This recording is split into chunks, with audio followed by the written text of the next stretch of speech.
And I'm feeling so Žižeky and like you. It's true. Woohoo! Woo! Yeah, he's got Prolegomena to Any Future Materialism. Johnston? Mm. Yeah, and the one with Catherine Malibu is Self and Emotional Life. He's doing one with Lorenzo Chiesa. Lorenzo. Are we doing the intro as we speak? We can do. Oh, we could, yeah. It's been a little bit. Yeah. Now it's summer. What did we miss?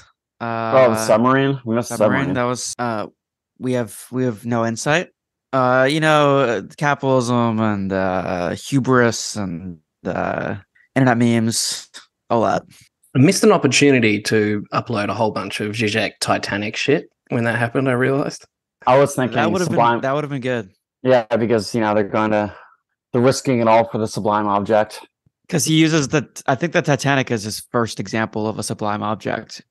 Mm-hmm. The book. I thought there were also some parallels with the Leonardo DiCaprio movie. What's that one called? Where he tries to Titanic? build the moose. Yes, that one. The Revenant. No, not the Revenant. The one where he plays what's his face, the movie director who tried to build the Spruce Moose, the wooden airplane. The Aviator. The Aviator, yeah. Oh, okay. No, I didn't watch The Aviator. I didn't watch it either, but I just know that it's about a crazy guy, a crazy rich guy with crazy ambitions that everyone thinks is not going to fly or swim. But yeah, the Titanic Žižek material would have been good. I'm guessing gazing upon the Titanic is somewhat akin to staring at the Ark of the Covenant in Indiana Jones. It's too horrible to witness. But yeah, and then everyone's mad at Žižek again, but we don't have to get into that. What else is new? The Ryan interviews, thought went very well. Shout out to Ryan. Thanks for doing that with us. Great guy. Thanks, Ryan. Very cool. Yeah. And this next interview that we're doing today is something that we wanted to do for a long time, I think. But Michael heroically came through yet again. Set the interview a few months ago, so we've been looking forward to this for a while now. Yes, Adrian Johnston is his name. Professor at... Distinguished professor. Very distinguished. University of New Mexico, is that correct? The blurb goes like this. Adrian Johnston is a distinguished professor in the Department of Philosophy at the University of New Mexico at Albuquerque and a faculty member at the Emory Psychoanalytic Institute in Atlanta. He's the author of many books, including, importantly for today's episode, Žižek's Ontology, Badiou, Žižek, and Political Transformations, and most recently, A New German Idealism. You want to do your thing, Pete, where you read the blurb off the back of the book in your dulcet tone? No, I think you just started it, Michael. Yeah, you do it, Michael. Okay. So this is off the back of Žižek's Ontology. Žižek says, "It is always difficult to read books about oneself. With Johnston's book, my anxiety was even stronger than usual. While reading it, I often had the uncanny feeling of being confronted by a line of argumentation which fits better than my own texts when I am struggling to formulate, as if he is the original and I am a copy." Hello, Adrian. Morning, or whatever time of day it is where you are. Morning, afternoon, or night. Yeah. How you doing? All right. How about yourselves? Good. We've just been introducing you before you came on the air. Ah, okay. Well, here I am. You arrived just as I was reading the blurb off the back of Žižek's Ontology. Ah, yes. The high praise. He's saying how it's strange to read a book about himself, but it also must be strange to hear the reading aloud of your own book. Yeah, indeed. So I'm Michael. I'm Will. Hi, Michael. Hello. I'm Peter. All right. So together we run this podcast called Žižek and so on, and we've been doing it for a few years. We mostly will read portions of his books and discuss them, but we've also interviewed a number of people, Tom Gowan, Žižek himself, Sophie Fiennes, and the aim is to put Žižek's work into a kind of a conversational forum for a core audience who are engaged with Žižek and have a background in philosophy, psychoanalysis, and cultural media studies. So as kind of specific as you want to get, all the better. Don't hesitate. Okay. Yeah, so I guess maybe we could start with your kind of intellectual background and how you encountered Žižek's work to begin with. Yes. Well, I came across his work at the very start of my doctoral studies. So, when I began in graduate school, at that point, I already had interests in both psychoanalysis and essentially the past two centuries of continental philosophy. And at the time, I was already dabbling with some material in German idealism in conjunction with psychoanalysis. And so, with that, I, very quickly came across some of Žižek's work, and this was in the mid 1990s. And at that point, he was in the midst of what for me is one of my favorite periods of his work thus far. That spate of books that he did that were very much focused on the interfacing of German idealism and psychoanalysis, and in particular, I remember being very grabbed by Tearing with the Negative, and that I found especially inspiring. And I began to integrate more and more of his work into what I was doing in connection at the time with, in particular, the topic of death drive and psychoanalysis.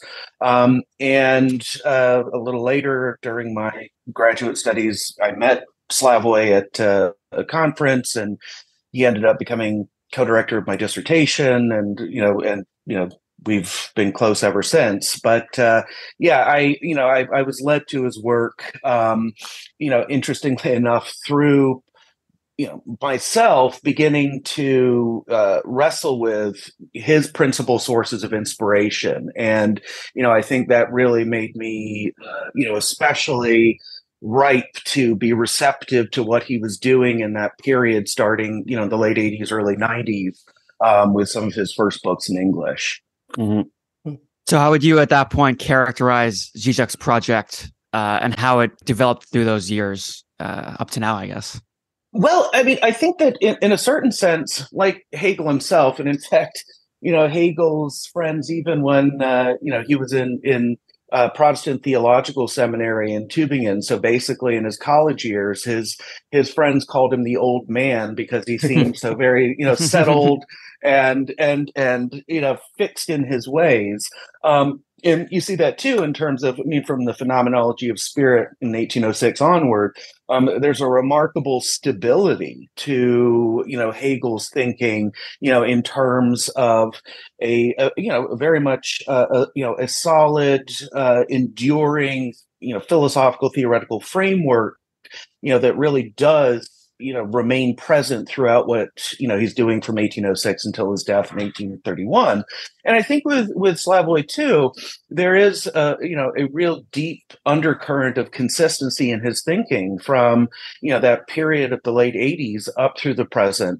And especially in those books that I mentioned from the 1990s, that really, especially books like Tearing with the Negative or The Indivisible Remainder, that were what drew me into Žižek's own work.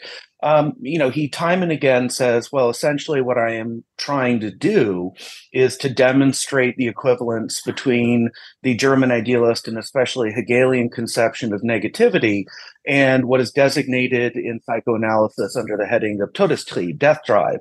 And I think that attempt to, and of course, with the idea that the equivalence between negativity and death drive, is really the core of what Slavoj considers to be a viable theory of subjectivity. And, I think that from the outset, in terms of especially his publications in English, that has been one of the guiding threads, one of the you know, philosophical programs that he has, pursued relentlessly up through the present. And, with the Žižek's Ontology book, some of it was just a matter of, well, what if we actually do take him at his word?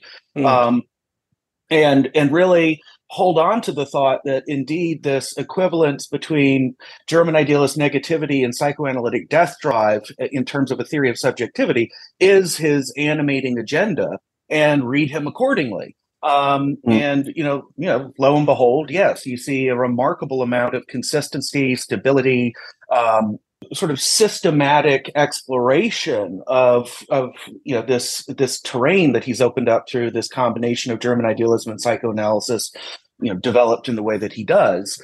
Yeah. So is that what inspired you to write Žižek's Ontology? Well, I wrote that after I finished my dissertation, and my dissertation is what became my first book, Time Driven, and Slavoj was the co-director of that. And while I was a postdoc, following my defense of Time Driven as my dissertation, I had already written several shorter pieces on Slavoj's work and its philosophical significance. And at the time, one of the things that I was very frustrated by was that it did seem as though, especially in the immediate post 9/11 period, and in fact, I was meeting with Slavoj regularly in New York when he would come there to give talks, and I was at SUNY Stony Brook, working on my PhD, and I would just meet him in the city. And when we first started meeting there in the 90s, he would often be brought in for Lacanian Inc. events by Josefina Ayerza, who runs Lacanian Inc. And he and I would meet, before or after, he would do one of those events.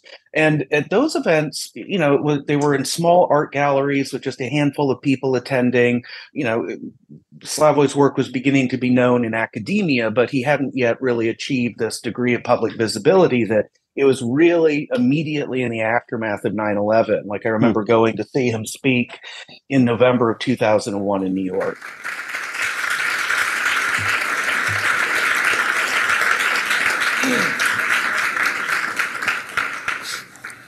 Okay, thanks very much for this nice presentation. Since I have many things to say, I will go directly to the point. The point being the passion of the real. Why the real? With the horrible events 2 months ago here, again, this unfortunate notion of the real was mobilized. Even I used it in an essay like Welcome to the Desert of the Real. At that point, you had, just huge crowds that had to be dispersed by the police, et cetera, waiting to get in to see him.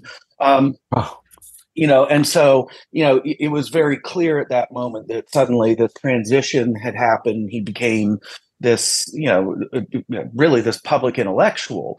But I was beginning to be frustrated by the fact that with that transition, what I thought was most interesting about his work, namely its, very serious philosophical core, was being neglected in favor of focusing on him as a kind of, pop philosophical, cultural critic, a gadfly type, firing off occasional interventions about current events, etc. And I wanted to show that no, I mean, even with his commentary on contemporary politics or current cultural phenomena, even those things flow from what is, what undergirds them in terms of this theoretical framework that really does rest upon this way of bringing together German idealism, psychoanalysis, and also, of course, Marxism. And so I wanted to show that he was really a serious philosophical thinker who had to be dealt with at that level if one really wanted to seriously do justice to his thinking, including what he has to say at a more accessible, popular level. And so part of it just felt like, in a way, trying to change the nature of the reception of his work and force more serious reckonings with it. And that was one of the things that really motivated me to put that book together. It seems like there's always that tension with Žižek, and it's of course gotten more distinct in recent times. People seem to not really want to get into the kind of philosophical weeds with him. But there is a sense in which he kind of opens that space up, maybe with an intervention like Desert of the Real. How would you understand those types of work in his greater project? Well, one of the things that even before he achieved this status of being a highly visible public intellectual, and again, I do think 9/11 was a turning point. And yeah, when Welcome to the Desert of the Real came out, that's where you really saw this big shift, I think. And again, as I said, it was noticeable. I mean, it went from going to see him give a talk in a small art gallery in southern Manhattan, attended by 20 to 30 people, to all of a sudden these huge crowds, etc. But one thing that even before Slavoj became really famous at a kind of popular level, and not just academically quote unquote famous, he was well known already for having this gift, this knack for taking the most obscure, impenetrable concepts and figures like, Hegel and Lacan, both of whom are notorious, for being, very difficult and seemingly inaccessibly abstract thinkers. And Slavoj being able to show us with, examples that we're all familiar with, drawn from, what Freud would call, the psychopathology of everyday life, both individual and collective. And Slavoj can take things like Hollywood blockbusters and show you that apparently incomprehensible Lacanian concepts are in fact very much instantiated, are there as Lacan would say, having legs, walking amongst us, and as part of our very palpable, concrete, quotidian existences in the societies we live in today. And that I think a lot of, Slavoj's interventions in popular culture and current, socio-political happenings, a lot of that I think also involves this practice of showing that what appear to be abstract concepts in figures like Hegel and Lacan are indeed, quote unquote, real abstractions in the Marxian sense, that these things are not just in our heads and are not just in the heads of a few, ivory tower academics, but, are literally, structures that are incarnate in the reality that we swim in on a daily basis. And that, and so it's as though what Slavoj does in this way is he both, helps us, use figures like Hegel and Lacan to achieve a much better critical understanding of our surrounding circumstances. But at the same time, you also get the payoff of concepts in Hegel and Lacan that even to specialists might seem, a bit obscure or ambiguous, are all of a sudden crystallized in a very precise form where you feel like you suddenly have, as a thinker, a much firmer handle on them, precisely thanks to them, having been brought to life in a way through this way of reading, quotidian culture, politics, etc. And I think that's that dual payoff where both sides get illuminated vis-a-vis each other is, I think that's one thing that Slavoj really is continually doing through, maintaining this practice of, even though he's, always has one or more very serious philosophical texts in process, he's also continually writing about what, some thinkers might treat as, oh, well, these are just the ephemera of our ongoing lives, not to be taken too seriously, but to show, no, I mean, if any of these theories have any validity, they really should be showing up, at the level even of these ephemera. And I think that Slavoj does a really great job of making both dimensions, like the ordinary, everyday, and the high theoretical, constantly be in communication and, constantly be, in a sense, mutually illuminating each other. And I think that's a very valuable aspect of his work. Now, also, I will say that what's interesting for me is most of my disagreements with him are really more theoretical and philosophical. But, in terms of, I think, his political views, I mean, there I feel generally, great sympathy, for most of the positions that he stakes out in terms of those kinds of issues. Going back to the examples and the cultural ephemera you were just talking about, you described this as pairing with popular culture, obviously reference to Hegel there. But something else that I think is Mark Žižek's work from the beginning is a kind of distinct sort of reappraisal, reformatting of the ground of defined up to that point in the continental philosophy world by like Derridian deconstruction. And this is kind of, for me at least, this was like the thing that really hit me about Žižek, because still in university, believe it or not, we're studying Derrida and Foucault and these people as if they're the newest thing to come out of philosophy, and for me, Žižek, someone who was talking about subjectivity and spirit and the universal category was, pretty amazing. And I think that is like, this part of his like intervention in the contemporary continental arena. Oh yeah, absolutely. And I mean, for me, like, and here I wonder, with younger generations, how all of this comes across, because, having, done the earlier stages of my education, in the 80s and 90s, at that point, things like, Derridian deconstruction, Foucauldian genealogy, et cetera, these things were, quite dominant in the theoretical humanities. I mean, someone like Derrida, of course, exerted, a very pervasive influence. And having come of age surrounded by that, yes, that was one of the things that with Žižek and both Žižek and Badiou, that one of the things that the two of them very much had in common, and that I remember being with both of them being grabbed by this, was indeed the notion of, well, we can, in fact, in a way that takes on board a lot of the, postmodernist, post-structuralist, deconstructionist, et cetera, sorts of critiques of Western metaphysics, the philosophical tradition, et cetera, that, we can take on board a lot of that, but, we can nonetheless, go back to talking about things like subjectivity, universality, et cetera, in a way that doesn't, involve all of the deconstructionist, et cetera, caveats, qualifications, criticisms, rejections, and so on. And, that was part of what I found very refreshing about discovering, both Žižek's and Badiou's work in the 1990s. But I'm, and I wonder for younger people at this point, how the two of them come across in this way, or if that really registers at all. But from what you're telling me, yes, I mean, there's still this sense of, all right, and of course, here, part of what we're talking about is the slowness, the conservatism of the academy, right? So you have continental philosophy departments, for example, where, they still things like Derrida and Foucault are represented as the latest and greatest. And I do see some of this. And I should say, too, that, when I first went on the job market, having had Slavoj as the co-director of my dissertation resulted in me actually getting a lot of venom spat at me, by more continental friendly philosophy departments that I interviewed with.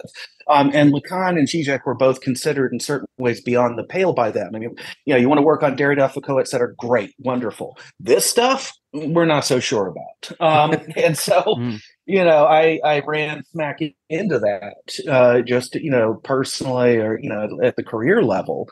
And, even now, looking at various continental philosophy departments that I know of, you still don't see much of the sort of work that we're talking about represented in terms of people who are there as faculty who, I sometimes think it's amazing I'm employed. Because somehow I ended up with a job, but and I don't know. I think it's an interesting question to raise in terms of, will eventually this sort of work that, Žižek represents, will this end up being in a certain way canonized or institutionalized in terms of people actually being hired to teach this, et cetera, a decade or two down the road? Or is this going to be kind of left with a vis-a-vis the academy in a kind of permanent outsider status? And I don't know. I'm not sure. Do you think there's something about the kind of political aspects to it that makes it non-digestible by the academic status quo? Yeah, I think that, there, of course, you might say that part of the difficulty is that, all right, if we, think of like the Ljubljana school as, having pioneered this interfacing of really three major theoretical orientations, German idealism, Marxism, and psychoanalysis. And, in a sense, it's created a lot of resistance because, each one of these in isolation has its enemies. And then when you bring them together, right. And so, and of course, Slavoj even kind of brings some of this out. I'm thinking now of the opening paragraph of 1999's The Ticklish Subject, where he's paraphrasing the open, and, he talks about how especially, his commitment to defending a model of subjectivity that does have avowed links ultimately to, the modern subject in its initial guise, namely as the Cartesian cogito, in the opening paragraph of The Ticklish Subject, talking about how, all academic powers have united in an unholy alliance to vanquish the specter, the specter of the Cartesian subject, right? Mm-hmm. And I think there is something to that. And so, this unholy alliance between these different quarters makes it such that, when I get graduate students who come to UNM and who, are interested in this sort of material, invariably for their dissertations, just to be on the safe side, at this point, the least risky route is just to do a pure German idealism dissertation. So I typically have a lot of Schelling and Hegel dissertations I supervise. And some of that material is now marketable enough. But yeah, the Marxism and psychoanalysis aspects, okay, we, kind of keep that a little quieter, wait until you get the job and have security and, then you can indulge yourself in that material as well. Mm-hmm. Infiltrating the ranks. Yeah, that's right. You got to keep it quiet. Keep it quiet long enough until you get tenure. After that, you can start shooting. Yeah. Žižek even offers that advice to people. He says, remove my name entirely from it. Oh, it's true. I mean, it's because I remember, when he became my dissertation co-director, there were some people who thought, oh, this is great. This will, make, you'll get a job very easily, et cetera. Quite the contrary. I found in job interview after job interview, oftentimes one or more the interviewers would want to attack him and would assume that my job there was to, given that I was interviewing for a job, respond to whatever they felt, felt like saying in terms of what I thought was wrong with him, et cetera. And it was, and here I'm not at all. I wouldn't do it any other way. I'm really glad I had the opportunity to work with him, starting when I was a doctoral student. But, he's cutting out, right? Yeah. Hey, everyone. Sorry to drop in here. This is Peter. Just wanted to mention that the second half of this interview, which is really great with Adrian, is going to be available to patrons next week. And if you want to check that out, along with many more episodes and the Discord community, join our Patreon. Thanks. Back to the interview. Oh, you briefly cut out there. Sorry, you dropped off when you said when you were a graduate student. Static from job interviewing committees, and they were very suspicious, and oftentimes I would find myself listening to them tell me what was wrong with him and his ideas, etc. And yeah, so it was not, in terms of the practical, business of getting employment in the academy, working with him was not the best move. But I have no regrets and wouldn't have done it any other way. Probably much less pushback for studying Heidegger at this point. Yes, although I will say that I think the publication of the virulently anti-Semitic material in the Black Notebooks has made it so that it's a little more awkward now. You have to be a bit more careful if you work on Heidegger in some situations. Yeah, hopefully no one's infiltrating on that one. Yeah. That's not to think about. So getting into your book, Žižek's Ontology, you describe Žižek's project as, and I think this is your phrase, transcendental materialism. Yes. So I'm wondering if you can define this concept and maybe argue against Žižek why it sort of suits his work, maybe as a term that we can use to understand it.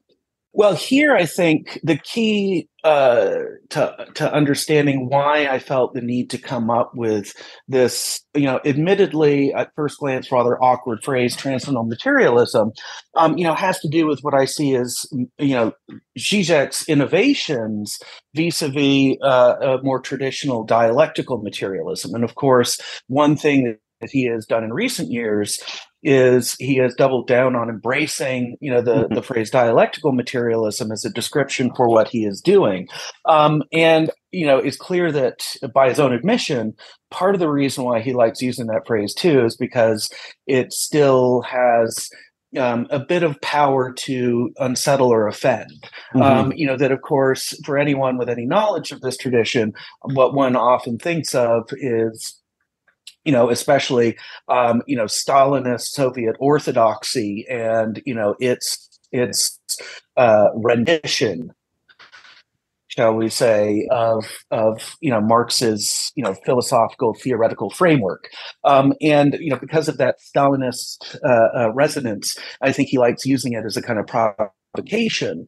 But in a way, I think his choice to stick to that phrase is doing himself a bit of a disservice because if we return to, say Engels as really the founder of dialectical materialism over and above Marx's, more specifically with human social history, versus this taking of aspects of Marx's historical materialism and broadening them out to form this sort of overarching metaphysics or ontology, or what we might even call a worldview, that, Engels and then especially the Soviet thinkers who work in his wake, and of course, Engelsian dialectical materialism really is the issue over which you had the initial split between the founders of Western Marxism, starting with the young Lukács, and the Soviet trajectory with Lenin and company, even before Stalin, remaining committed to this project of a broader materialist worldview in the guise of something like Engelsian dialectical materialism. But if you go back to dialectical materialism in its traditional sense, starting with Engels, I mean, it is a kind of, I would describe it as a combination of a sort of Heraclitean flux doctrine with a sort of, cosmic scale organic holism, and the notion that ultimately all of reality is interconnected and it's constantly changing, and it's shot through with conflicts and tensions, but that ultimately it is this perpetually evolving dynamic system in which nothing is permanent, everything changes, etc., and in which everything is connected with everything else. And in terms of when just sketched in this very crude thumbnail fashion, I mean, one can already get a sense that insofar as, for instance, Slavoj wants to hold on to something closer to the cogito-like conception of subjectivity in the modern tradition, especially in its German idealist guises, that already forces him to, I think, distance himself from certain of the core sensibilities of traditional dialectical materialism, right? The idea of there being a sort of subject, including, as instantiated in each of us as a singular point, sort of singular subjectivity that is also, of course, crucial for psychoanalysis. To want to hold on to that, and at the same time to be committed to a type of materialism indebted to, among other things, the Marxist tradition, well, doing that is going to require significantly overhauling the sort of picture that you already have in Engels and company, because Engelsian dialectical materialism doesn't really leave much room for the kind of subject that Žižek puts front and center in his theory. So if you want to have the idea of this this cogito-like subject, and yet be a materialist in a way that's indebted to Marx, that's going to require, just to cut a very long story very short and to skip over a lot of details, that requires a philosophical framework or a theoretical approach that involves breaking with a lot of the core tenets and sensibilities of dialectical materialism in its traditional Marxist guise. And so in that way, I feel as though, it's more accurate to say, and I call it transcendental because, of course, the type of subject that Žižek is interested in for him, although initially it surfaces in the guise of the Cartesian cogito, he really, again and again, he says philosophy proper in our sense doesn't actually begin until we get to Kant. And so, basically it's a kind of Kantian transcendental subject in conjunction with a materialist ontology. It's that combination that Žižek's seeking to work out as a tenable, to have a position that can, in a sense, be committed to both. And Žižek's commitment to preserving a place within a materialist ontology for something like, German idealist transcendental subjectivity requires a very different philosophical framework than what you get in the Marxist tradition under the heading of traditional dialectical materialism. Mm-hmm. I guess in a kind of basic way, like how would you define that transcendental subject? It's something that you've said is kind of like this process of infusing materialism with idealism, right?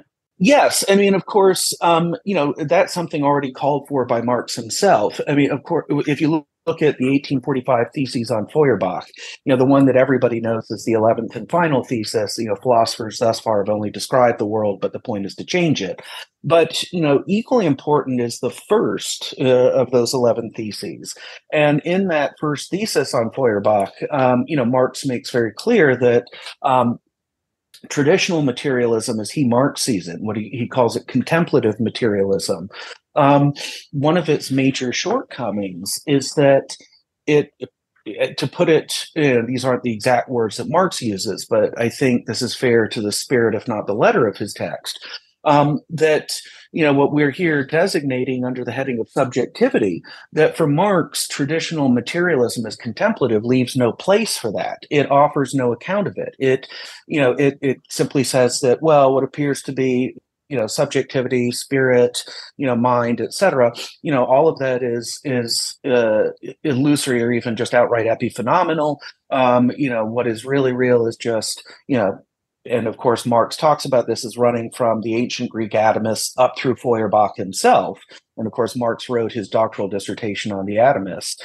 But, saying that essentially from the atomists to Feuerbach, they want to say, well, the underlying, truth of what is, really real ontologically speaking is just mindless matter. And that, as Marx points out, that inevitably creates amongst, many thinkers, a reaction according to which, well, you're just trying to reduce away or explain away without actually getting to grips with these aspects that we want to capture at the level of subjectivity, spirit, mind, and so on. And that, if materialism just dismisses all of that, well, for Marx, that inevitably drives many people into the arms of idealism because they would say, well, whatever its shortcomings, at least it tries to wrestle with, do justice to so much of what we think is involved in being who we are and in the human condition, etc. And so for Marx, a non-contemplative materialism, which eventually becomes historical and or dialectical materialism, would have to find a way to include within itself an account of, a non-reductive, dismissive, explaining away, epiphenomenalist type of dismissal of subjectivity. It would have to account for that, even if it's illusory, to account for the how and or why of that illusion. And, furthermore, one of the things that, I think has to be borne in mind here is that, for Marx, this even applies to the very subjectivity of the materialist philosopher. So contemplative, the contemplative materialist who will say, everything reduces down to matter. Well, how do you account for the very subject for whom everything reduces down to matter? I mean, right up to that level. And so, of course, Marx already calls for this. And one could say that Engels' dialectical materialism is in danger of failing to really hold on to subjectivity in a way that doesn't just reduce it to a kind of moment of this, totality and flux that really is the kind of big picture vision that Engels has before his eyes. With Žižek, I think one of the things he's attempting to do is, in his own fashion, to make good on what Marx calls for in the first thesis on Feuerbach, and that I think attempts by subsequent Marxists, starting with Engels, to develop that didn't really pan out or weren't fully successful. I mean, I think there are exceptions to this, but I would say that one of the interesting features about Žižek's work, vis-a-vis especially Marxist materialism, I think is an attempt to combine idealism with materialism in the manner in which I think Marx was calling for in that 1845 first thesis on Feuerbach. Interesting, because I think the prevailing wisdom tends to be that Marx turned Hegel on his head and kind of moved away from this theory of subjectivity that's there in Hegel. But I guess what you're saying is that it is there in Marx to an extent, and it was misappropriated or mistranslated or whatever in later instantiations of materialism. But definitely in Žižek's work, he does talk about sort of flipping Marx on his head back to Hegel, or returning from Marx back to Hegel, is sort of backwards movement that people, again, the prevailing wisdom tends to be that Marx sort of ironed out the pesky points in Hegel's work and sort of fixed them or whatever. Yes. Well, and here, I think that, both Slavoj and I are far from alone. I think for many people with equal or at least roughly equal familiarity with both Hegel and Marx, one thing that I think is not too terribly controversial to say is that Marx was not exactly the fairest critic of Hegel. That even if we just and of course one thing we also have to bear in mind is there's a lot of Hegel material that was not published until well after not only Hegel's death, but after Marx's death too. And so it's not until the early 20th century that a whole tranche of material, and especially some of Hegel's writings from while he was in Jena, so after 1800, but before he wrote the Phenomenology of Spirit. So these pre-phenomenology Jena writings, such as Hegel's 1802, 1803 system of ethical life, Sittlichkeit, that there are various of these Hegelian texts that Marx simply did not have access to, in which you see Hegel, who much more than Marx could have been aware of, and already anticipated a lot of Marx's work. And Hegel was also very familiar with, the foundations of economics in terms of classical British political economy, was very interested in that sort of material, was looking at early industrialization and its impact in places like England. And, of course, this is a Hegel who... The rabble, right? Well before, of course, he does mention the rabble in 1821's Philosophy of Right, but he also points to them already, basically at the turn of the 19th century, and also says a lot of things, about the relationship between, economics, technology, et cetera, and social history that, more broadly presage. Not only do you have the rabble as sort of a foreshadowing of what Marx later calls the Lumpenproletariat, you also have Hegel indicate that his account of history is probably something a lot closer to what we associate with Marx's historical materialism than Marx realized. And of course, some of Marx's criticisms of Hegel are ones that we're now all too familiar with. Oh, he was basically this, grand scale kind of cosmic psychological idealist who believes that all of reality is ultimately emanates from or is governed by some sort of spiritual mega mind, which is, like the subjectivity of God, et cetera, and that, the real material world we inhabit is just, a kind of byproduct or, a secondary, effect of this, fundamentally spiritual subject. It's basically that Hegel is some kind of crazy panpsychist, or and a theologian. And, that's just not accurate. At this point, both based on textual evidence that Marx did have access to, as well as textual evidence that Marx didn't have access to, various of his criticisms don't hold up all that well. But of course, this is where you get into controversies just amongst Hegel scholars about, how far can you interpret Hegel in such a way that you close the apparent gaps between himself and a successor like Marx. And there you have a lot of debate among, especially in terms of today's Hegel wars, between, different interpretations of Hegel, some which allow for the rapprochement with Marx, others which, would, signal resistance to it. Namely the Roberts. Oh, yeah, well, Pippin and Brandom, yes. I mean, the sort of Pittsburgh-Chicago axis, this, Anglo-American deflated Hegel. Yeah, absolutely. Mm-hmm. And, well, I have another question about dialectical materialism, but should we go in this direction? That sounds interesting to pursue. Yeah. I was just going to just briefly, another one of the kind of Žižekian inversions is to understand materialism itself as a kind of form of idealism, right? Here, there are interesting questions about exact comes down, and I know he's in the process of continuing to work on some of this. And it's funny.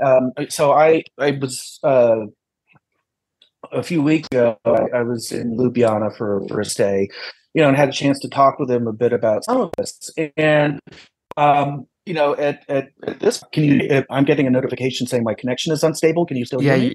You're lagging. You're sounding very unstable right now. You're back now, I think. Yeah. Okay.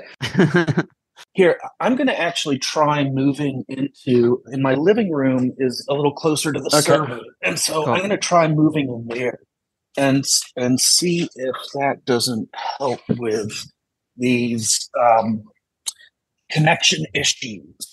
So we're getting the grand tour of Adrian's home now. So the audience knows we're getting a full view of the home. It looks very nice. There's some sort of fireplace behind him now. Yeah, you can work on Žižek and not live in a hovel. I don't know how, but yeah. In terms of how we're to understand this priority of or the relationship between materialism and idealism, and at certain moments at least, Slavoj has sounded to me like he does want to move back to a position that in a way, in my view, would be closer to someone like Pippin, which would be to say that, well, ultimately what we have to prioritize in our framework is the idealist dimension of the transcendentalist spelling out the conditions for our intelligible experience of things, and that this level would come first, and that you have to, essentially it would be epistemology as first philosophy. You have to first work out a theory of knowing, and then only on the basis of those foundations can you move on to, talk about anything that would purport to be, ontological, for example, or metaphysical. And then there's the question of, all right, do you take this as indicating that at the ontological level, there's also some priority of thinking over being, et cetera? These sorts of questions multiply. And, Slavoj has recently said to me that he's worried that I am, I'm a little too, you might say, epistemologically reckless, in that, I want to say, okay, well, we can ultimately provide a kind of ontological account of the very basis for the sort of subject that's central to a more epistemological, transcendental level of analysis. And that for me, ultimately, yes, there's a way in which the transcendental subject in the traditional Kantian sense, as providing the conditions of possibility for intelligible experience, that you can't stop with that, but that you have to then account for the very genesis of that sort of subjectivity, out of, and especially if you're a supposed materialist, you have to account for the very genesis of that sort of, minded and like-minded subject that has, intelligible experiences on a material basis that would require you to have recourse to, a whole range of natural and natural scientific materials to do that sort of explanatory work. And he's got certain. He's suddenly, in response to this, become a bit more traditionally Kantian and said, well, hold on, how can we not first, just, emphasize that ultimately in the, in this sort of system, the pride of place would have to be occupied by the conditions for, since you're offering a materialist explanation of transcendental subjectivity, still as an explanation, it is internal to the practices of thinking, explaining, etc., that are part of the field covered by the transcendental in its more traditional sense. And so he's trying to stake out, as he's described it to me, a third position somewhere between me on one side and Pippin on the other. But and evidently there, in one of his forthcoming books, there's going to be material on this.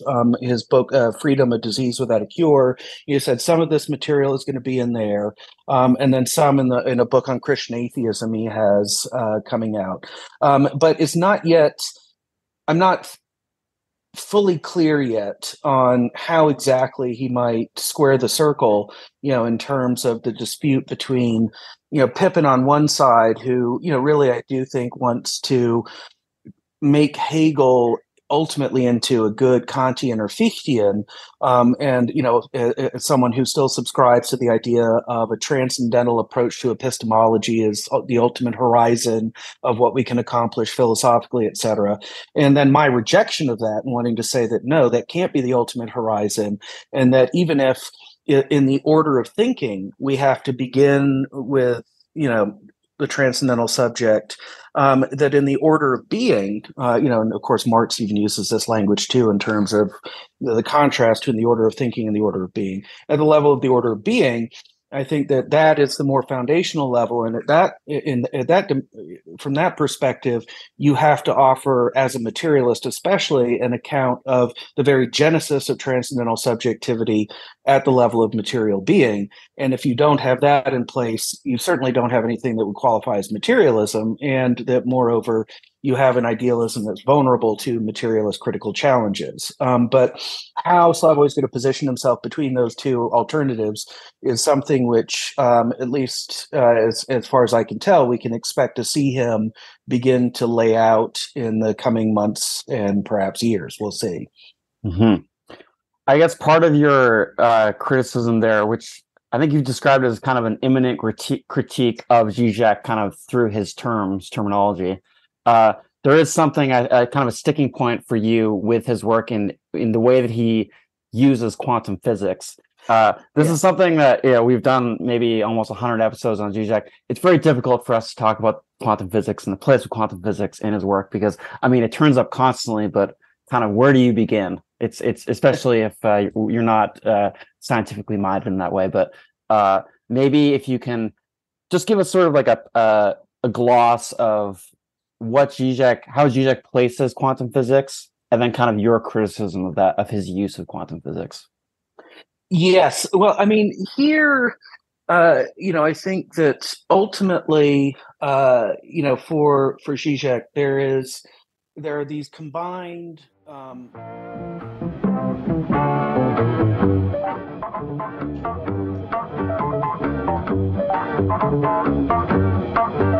so on and so on. And so on and so on.